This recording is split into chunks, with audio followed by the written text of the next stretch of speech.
အားလုံးပဲမင်္ဂလာပါစီနေရင်ဖွင့်တန်အစီအစဉ်မှာပါဝင်ပြောကြားခွင့်ရတဲ့အတွက်လည်းဥစွာကျေးဇူးအထူးတင်ရှိပါတယ်ဗျာ2021ဖေဖော်ဝါရီ1ရက်နေ့မှာနိုင်ငံတော်ရဲ့အာဏာအရရက်ကိုလက်နက်အားကိုးနဲ့မတရားသိမ်းပိုက်ခံရတဲ့အချိန်စပြီးရတဲ့ຢာကနေပြီးတော့အကြမ်းမဖက်အာဏာဖီဆန်ရေးလှုပ်ရှားမှုတွေကိုကျွန်တော်တို့မိမိတို့ရဲ့ခံယူချက်မိမိတို့ရဲ့ယုံကြည်ချက်အပြည့်နဲ့ပါဝင်ခဲ့ကြတဲ့ကျွန်တော်တို့ဘဝတူစီရီယန်ဆရာဆရာမများအားလုံးအလေးအမြတ်လေးစားခါတော့ပြုပါတယ်ဗျကျွန်တော်တို့စီရီယန်တို့ရဲ့ရင်ဆိုင်ရတဲ့စင်ခေါ်မှုအခက်အခဲတွေကတော့ကျွန်တော်လည်းအားလုံးရင်ဆိုင်ရတာနဲ့မပူရင်ဆိုရင်တော့မှပဲမလျော့တဲ့အနေထားအတိုင်းအတာတစ်ခုနဲ့တော့အများကြီးသူရင်ဆိုင်ဖြစ်တန်းနေရတဲ့သူတယောက်လည်းဖြစ်ပါတယ်ဒါပေမဲ့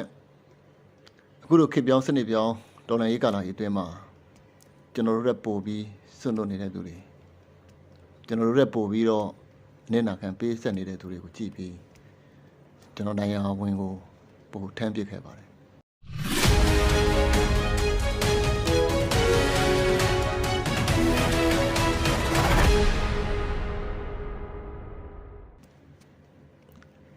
အားလုံးသိတဲ့အတိုင်းပဲနိုင်ငံတော်ပြည်ပြန်လည်တည်ဆောက်ရေးမှာကောင်းမွန်တဲ့နိုင်ငံဝန်ထမ်းရန်တရားတစ်ခုပေါ်ပေါက်လာဖို့အထူးလိုအပ်မယ်လို့လည်းကျွန်တော်မြင်မိပဲအဲ့ဒါကိုအားလုံးရဲ့အင်အားပေါ့နော်ကျွန်တော်တို့အားလုံးရဲ့အင်အားနဲ့အရွေးတစ်ခုအဖြစ်ကျွန်တော်တို့ပြန်တူတွန်းကြဖို့လည်းလိုမယ်လို့လည်းထင်တယ်ဗျဒါမှသာကျွန်တော်တို့မျှော်ရည်တဲ့အနာဂတ်ကျွန်တော်တို့